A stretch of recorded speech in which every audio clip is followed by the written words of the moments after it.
Assalamualaikum warahmatullahi wabarakatuh. Saya Agus Aterlaya, Sarjana Kesehatan Masyarakat, Magister Kesehatan, merupakan dosen pada program studi S1 Keperawatan Universitas Muhammadiyah Manado.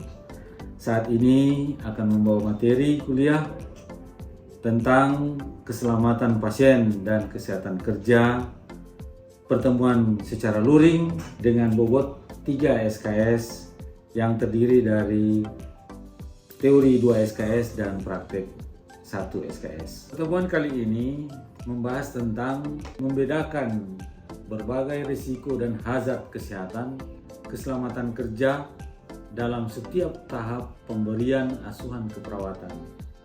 Adapun tujuan pembelajaran kali ini adalah ketepatan menjelaskan pengaruh faktor lingkungan dan manusia pada keselamatan pasien.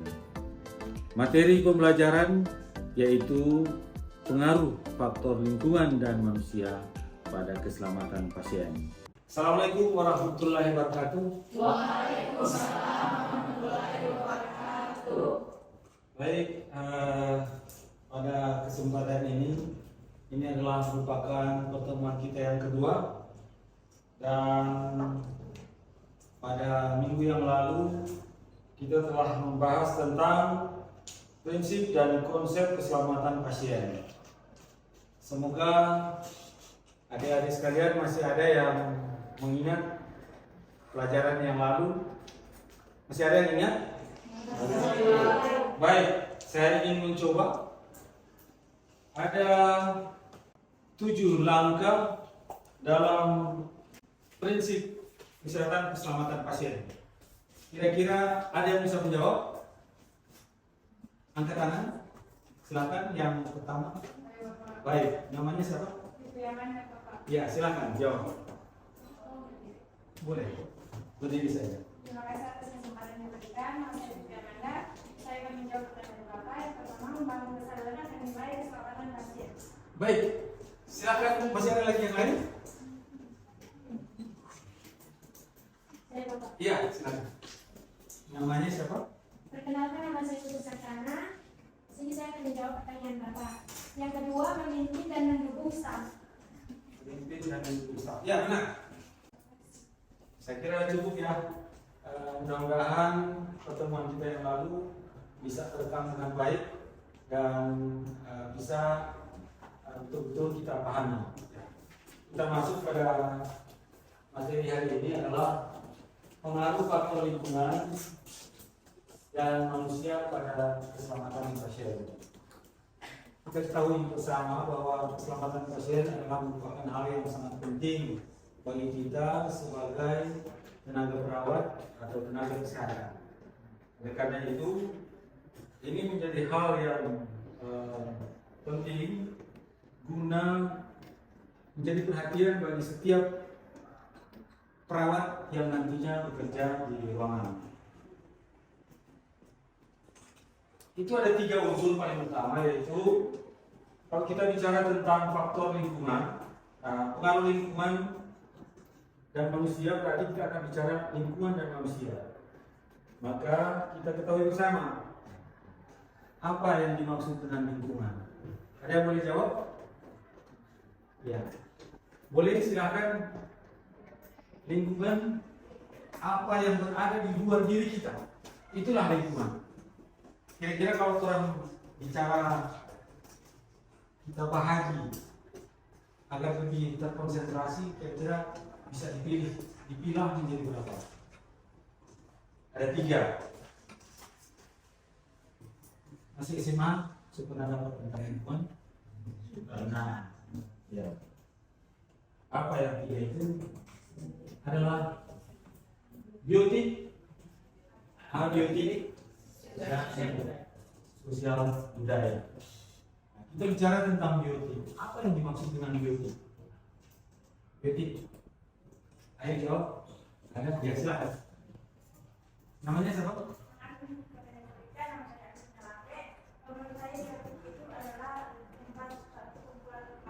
Iya, betul. Jadi lingkungan biotik adalah lingkungan yang terkait di dalamnya tentang makhluk hidup. Nah, kalau kita bicara makhluk hidup di rumah sakit, di puskesmas atau di instalasi kesehatan yang lain, berarti banyak di situ. Apa-apa yang mempengaruhi kesehatan seseorang, terutama kesehatan pasien. Karena kita bicara di sini adalah keselamatan pasien maupun perawat itu sendiri ya. Kalau kita perawat, ya kepada pasien maupun kepada kita sendiri. Kira-kira contoh biotik ini apa? Contoh biotik ada? Ya, kita contohkan biotik ya. Namanya biotik berarti ada makhluk hidup di dalam. Selain pasien itu adalah makhluk hidup, tapi bukan itu menjadi ini. Yang dikhawatirkan dari situ adalah agen-agen penyakit. Nah, apa agen penyakit yang ada di lingkungan tempat ada pasien? Bisa ada virus, bisa ada bakteri, bisa ada jamur dan sebagainya. Sementara pembawa virus, bakteri dan nyamuk itu antara lain di ruangan ada kecoa, tikus, lalat, nyamuk, ya, kucing dan lain-lain yang bisa mempengaruhi tentang kesehatan lingkungan. Kalau kita bicara biotik apa? Iya, benda tidak hidup. Benda tidak hidup. Benda tidak hidup ini antara lain kalau kita bicara di dalam lingkungan, lantai, kemudian meja,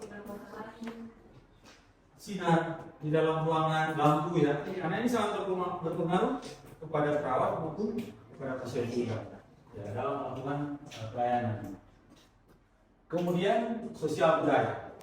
Nah, sosial budaya ini sudah bicara interaksi antara pasien dengan perawatnya, dengan dokternya, atau dengan keluarga pasien. Ini bicara tentang sosial budaya. Kita lanjut ya. Kemudian bicara tentang manusia. Jadi tadi kita bicara tentang lingkungan, ini dengan manusia yang ada di dalam. Bicara tentang manusia berarti kita akan bicara paling banyak. Apa itu? Semua petugas kesehatan harus memiliki pemahaman dasar tentang prinsip-prinsip faktor manusia, yaitu ini ya, ada fisik dan fisik. Kalau secara fisik ya tinggi badan, berat badan, tingkat kebugaran, kondisi kesehatan fisik secara umum. Jadi kita dalam menghadapi pasien ini harus terpenuhi. Ya. Kalau misalnya tidak bugar, ya mungkin loyo-loyo ya dalam menghadapi pasien. Kita tidak punya semangat karena keadaan fisik kita tidak baik. Kemudian ya tingkat kebugaran ya. Kalau kita bugar tentunya dalam melakukan pelayanan akan lebih baik lagi. Kemudian aspek psikis. Psikis ini antara lain aspek kognitif, tahu ya apa kognitif? Kemudian aspek emosional, ya bisa ya, emosional. Aspek kemauan hubungan interpersonal. Jadi ini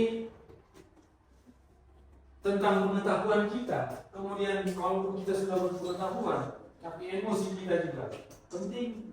Kemudian aspek kemauan, apakah mau atau tidak kita melaksanakan sesuatu. Kemudian hubungan interpersonal.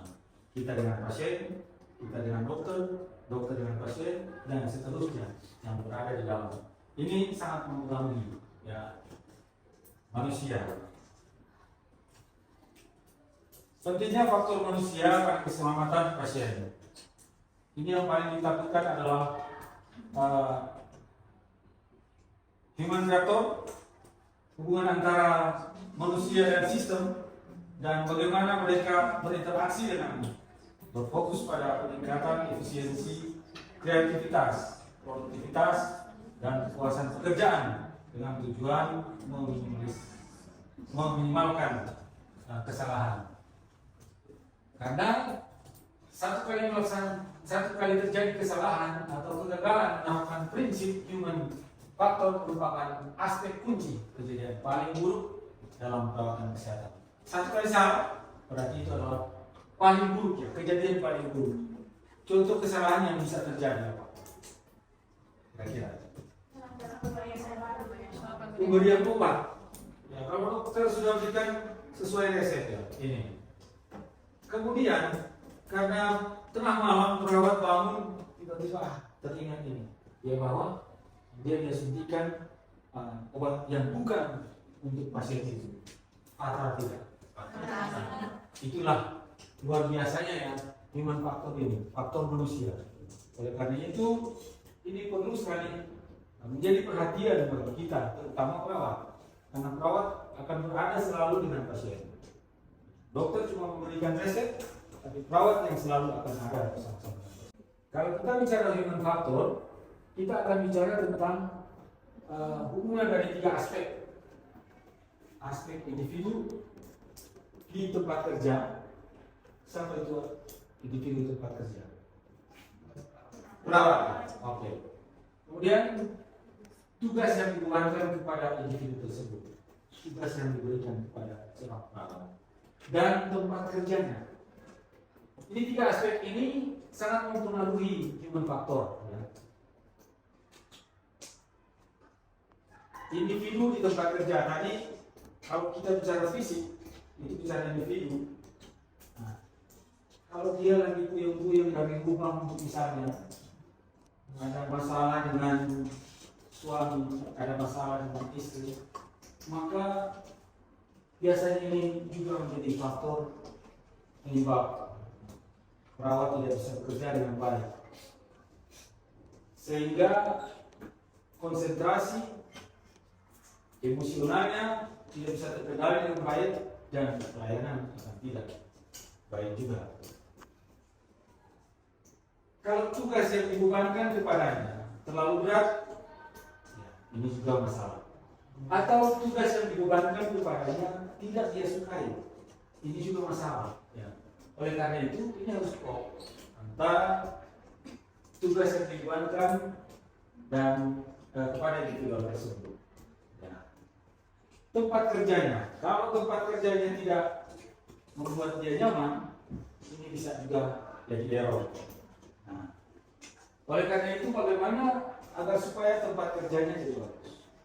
Itu harus diciptakan dengan sebaik-baiknya. Hubungan antara human factor dengan keselamatan pasien. Penting bagi semua tugas layanan kesehatan untuk memperhatikan situasi yang meningkatkan kemungkinan kesalahan bagi manusia dalam situasi tertentu. 2 faktor dengan dampak paling banyak adalah kelelahan dan stres. Oleh karena itu, faktor kelelahan dan stres ini perlu kita minimalisir. Jangan sampai ya tadi ya, kalau ada masalah di luar, kemudian kita bawa ke dalam, ini menjadi faktor yang paling berbahaya. Kelelahan, biasanya banyak terjadi kelelahan pada waktu-waktu tertentu. Di semua pekerjaan, di saat-saat terakhir, itulah banyak kejadian kecelakaan kerja. Ya. Karena itu ini penting sekali untuk diwaspadai. Ingatkan pada diri kita bahwa jam-jam itu adalah jam diwaspadai. Contoh kira-kira apa yang bisa terjadi, ya, baik pada pasien maupun pada diri kita sendiri. Karena kita bukan cuma bicara keselamatan pasien juga, keselamatan kita juga perlu kita perhatikan. Contoh apa? Tidak luput dengan jarum suntik. Ini kecelakaan ringan tapi berat sekali. Apa? Kita tahu bersama ada penularan yang terjadi lewat jarum suntik. Contohnya penyakit. Ini apa lagi? Ini hepatitis. Mungkin ada yang lain lagi, tapi yang paling berat adalah hepatitis. Kita habis menyuntikkan orang, suntik. Jarum suntik masih di tangan kita, poin masih di tangan. Penutupnya ada di tangan kiri. Kemudian kita masukkan. Tidak masuk pada lubang, tapi kena di jarum. Ini bahaya yang bisa terjadi saat kita kerja. Kelihatan kan cuma jauh, tapi bahayanya jadi sepanjang ini. Oleh karena itu ini perlu menjadi. Nah itu terjadi kapan? Di saat-saat jam-jam sudah jam pulang. Ketika jam pulang kerja. Karena itu mulai cepat, ambil karena di jalan. Dan ini adalah kasus yang banyak terjadi.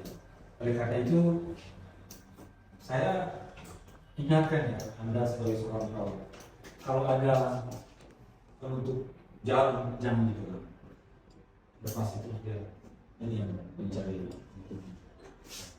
Di kelas kulit ditahan, ini yang mencari penutup, jangan ini yang mencari baru. Ini yang sering terjadi kecelakaan. Ini sangat penting untuk Anda sekalian. Tadi kepada pasien salah suntikan obat, atau ada juga kasus yang lain. Kasus saat kita sudah mau pulang, tapi kita harus membawa pasien ini misalnya ke ruang radiologi, mau difoto. Ini perjalanan pasien jatuh dari ini. Nah, ini masalah yang sering terjadi juga. Ini yang penting sekali untuk kita waspadai. Jangan sampai ini terjadi di saat kita tidur. Karena ini tanggung jawab Anda sebagai seorang perawat. Kemudian ya tadi durasi kerja yang berkepanjangan. Durasi kerja tadi kita bicara 11 jam ya kalau kita kerja malam. Dinas malam itu paling panjang. Nah durasi kerja yang panjang ini membuat konsentrasi juga menjadi menurun di saat-saat sudah capek, di saat-saat kita sudah capek. Paling lama kita capek itu kalau kita bekerja 3-4 jam itu sudah mulai terasa capeknya. Nah apalagi kalau 11 jam. Ada satu kasus mana ya terjadi. Kemudian ada seperti mungkin orang yang bupati datang dan melihat perawatnya tertidur. Oh dia marah-marah. Perawat manusia, perawat beristirahat. Kalau ada teman, ya aku ganti. Yang satu boleh istirahat. Biar cuma duduk tidur. Atau kalau bisa tidur ini harus tidur. Agar supaya ini tidak terjadi. Durasi kerja yang berkepanjangan ini tidak kena di sini. Karena 11 jam itu sementara bagi manusia biasa enaknya di tempat tidur. Karena orang lain nyaman di tempat tidur. Ada dengan selimut. Ya. Sementara perawatnya kerja sampai jam 4. Jadi ini manusiawi, ini bisa terjadi, tapi tentunya harus diwaspadai agar supaya tidak terjadi begini. Maka carilah teman sejawat, 1 boleh istirahat, 2 boleh melaksanakan tugas, 2 pulang, 1 istirahat, 2 melaksanakan tugas, yang 1 sudah capek istirahat sedikit. Ini bisa di dalam tempat kerja. Kemudian tingkat stres ya, tadi tingkat stres kita sudah bicara. Dan yang hebat juga, misalnya contoh kita bawa stres dari rumah, stres anak-anak, stres suami, stres istri, terbawa sampai di tempat kerja.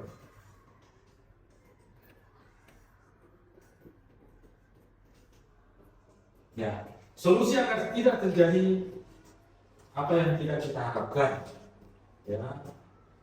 Antara lain kesiapan fisik. Jadi kalau kita tahu mau dinas malam, mesti siap fisik. Kalau boleh siang-siang tidur. Siang tidur sebentar, dinas kita dalam keadaan yang siap. Kemudian kesiapan mental.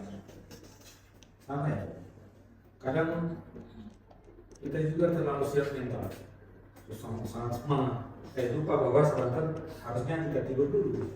Ini kadang orang punya semangat yang tinggi, akhirnya dia tidak bisa tidur. Padahal dia harus menyiapkan tidurnya yang baik agar sekitar malam bisa kerja dengan baik. Dan mentalnya, kalau dia bisa tertidur, insya Allah mentalnya akan siap juga.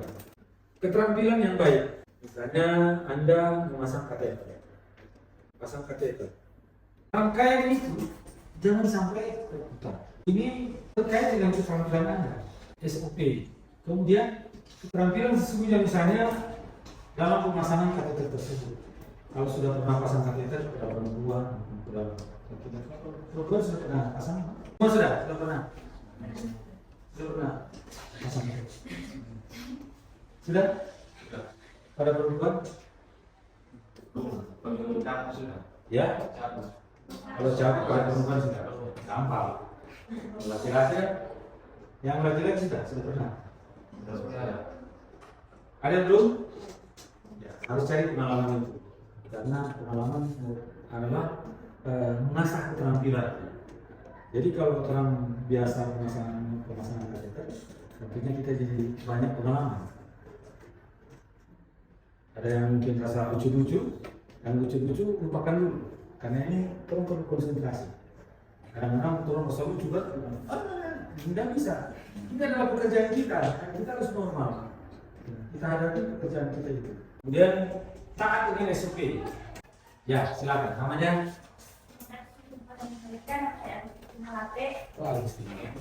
Contoh penyuntikan misalnya pemberian terapi insulin kepada pasien penderita diabetes mellitus. Jadi yang pertama itu siapkan alat dan bahan, yaitu insulin, alkohol swab, sama dengan bengkok. Kemudian datang ke pasien, interaksi, perkenalkan diri, tindakan apa yang akan dilakukan dan efek samping. Kemudian teknik penyuntikan yang pertama menentukan lokasi yang tepat, misalnya bagian intramuskular bagian lengan. Kemudian mengambil alkohol swab, memberikan desinfektan. Kemudian setelah selesai membersihkan, memberikan obat. Dan setelah selesai memberikan obat, disuntikkan kembali. Dan berterima kasih kepada pasien karena sudah kerjasama dan permisi. Ya. Oke, kita lanjut. Pengaruh faktor lingkungan pada keselamatan pasien. Bicara lagi tentang lebih kepada lingkungan, ya. Tadi pada manusia, kembali pada lingkungan. Lingkungan pasien harus memiliki standar keamanan yang sesuai standar keselamatan pasien. Jadi standar keselamatan pasien itu harus kita patuhi. Apa-apa standar keselamatan pasien? Misalnya tempat tidur harus ada penyangga, kuat ya. Kemudian apa lagi? Nyaman begitu. Kemudian di dalam ruangan ada akses keluar masuk pasien yang mudah. Jadi kalau dia mau keluar ruangan, dia tidak boleh yang sulit-sulit. Apa yang sulit misalnya? Turun dari ranjang harus ada. Jangan itu. Dia tidak mau kan? Kalau dia kakinya pendek harus ada tangga, harus ada tangga. Jangan sampai di bawah itu. Dan ya. Kemudian sarana yang menunjang terhadap keamanan dan keselamatan pasien. Sarana menunjang keamanan dan keselamatan pasien. Misalnya dia akan ke kamar mandi. Berarti harus ada tempat pegangan di mana? Di dinding. Dia menuju kamar mandi, dia harus ada tempat pegangan di dinding. Jangan sampai dia jatuh, ada pegangan. Apalagi kalau suatu tua-tua, dia akan buat pegangan di dinding. Harus dipasang itu. Kalau dipasang kan ada dulu. Tapi kalau di ruang pasien harus ada. Terus sampai di kamar mandi harus ada tempat pegangan. Nah, tersedianya fasilitas untuk pasien dengan keterbatasan mental atau fisik. Jadi ada yang terbatas fisik, ya tadi misalnya tidak bisa bergerak kakinya, berarti apa? Harus ada yang bantu, misalnya roda. Kemudian kalau pasien dengan keterbatasan mental, saya kira perlu pengamanan khusus ya.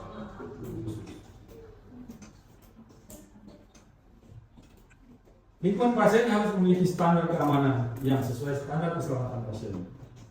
Harus ada tangga darurat. Kemudian adanya alat pemadaman api yang ringan. Apa itu? Apa tahu apa itu? Ya, seperti ada tabungnya, ada ini yang semprotannya. Adanya pegangan untuk pasien di setiap Selasa. Selasa berarti keluar ya.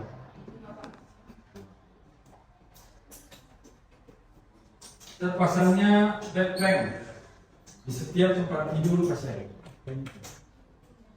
Ya, jadi dikasih berdiri supaya dia menjadi ke sini. Terpasangnya CCTV di setiap sudut-sudut tertentu. Ini penting karena kontrol bisa saja dari jauh terlihat. Oh, ini pasien ini berdiri. Ini perawat harus segera bergerak untuk menyiapkan atau siap-siap agar jangan terjadi jatuh atau kecelakaan ya. Nah, adanya juga bel darurat di setiap kamar mandi pasien. Bisa-bisa di saat di sekitar mandi terjadi sesuatu pusing atau apa, dia bisa sempat menginjak. Ya, bel ya. Terima kasih. Sampai di sini, Pak. Perkenalkan, nama saya Andis Haradi Mursangaji. Pertanyaan saya di sini adalah hal apa saja yang mengakibatkan kaki tidak berjalan dengan baik? Terima kasih, Dok. Oke, saya langsung jawab. Hal-hal apa yang menyebabkan kaki tidak bisa berjalan dengan baik? Ya, tadi ada faktor manusia. Faktor manusia ada keterbatasannya dalam pelaksanaannya. Antara lain tadi sudah dijelaskan banyak masalah fisik maupun mental. Yang kedua, masalah aturan. Mungkin regulasi di tempat itu belum berjalan dengan baik, sehingga ini bisa terjadi. Kalau aturannya atau regulasi di tempat itu sudah baik, maka tentunya semua akan patuh dengan regulasi itu. Ada juga pendidikannya. Kalau pendidikan juga tidak sampai jauh, mungkin pendidikan masih berada di level bawah. Nah, biasanya kalau di level sarjana saya yakin, tapi ada yang level bawah. Bisa saja itu terjadi. Saya kira itu. Ada lagi pertanyaan?